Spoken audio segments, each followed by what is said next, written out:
नमस्कार विद्यार्थी मित्रों।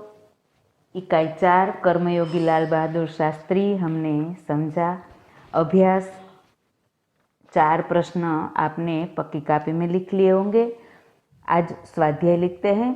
तो स्वाध्याय का प्रश्न पहला, दूसरा और तीसरा मैंने लिख कर दिया है, चौथा आपको लिखना है।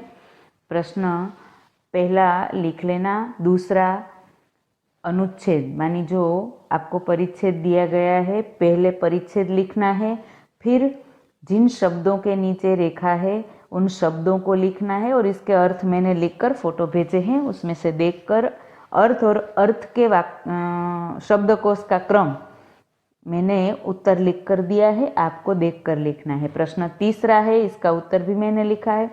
चौथा प्रश्न आपको अपने आप लिखना है। कैसे लिखना है?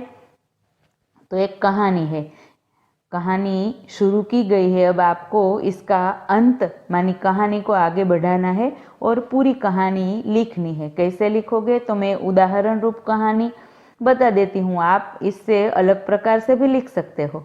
बराबर है। प्रश्न 4, एक था शेर, उसे अपनी ताकत पर बड़ा घमंड था। जंगल के प्राणियों ने उनको सबक सिखाने की बात सोची। छोटी चींटी बोली, मैं शेर का घमंड उतार दूंगी।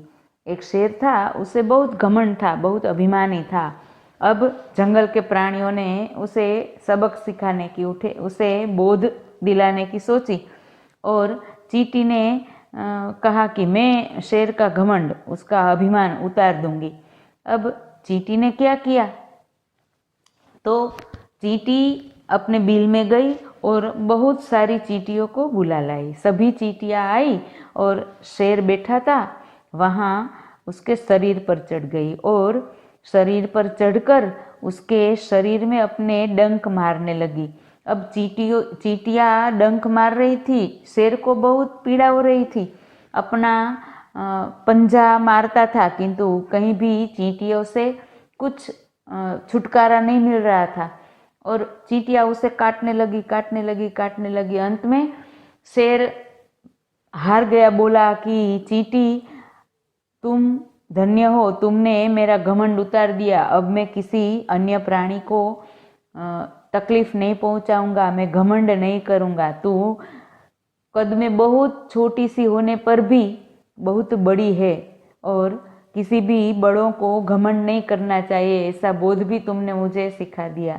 इस तरह आप भी इस कहानी को और कई तरीके से लिख सकते हो। बराबर है। अब क्या करना है? आपको स्वाध्याय पूरा लिखना है पक्की कापी में। फिर व्याकरण के 2 विभाग माने समानार्थी और विरोधी मैंने लिख कर दिए हैं, फोटो भेजी है। तो इन सब को आप अपनी पक्की कापी में लिखना। अगले तास में हम भाषा सज्जता समझेंगे। बराबर है।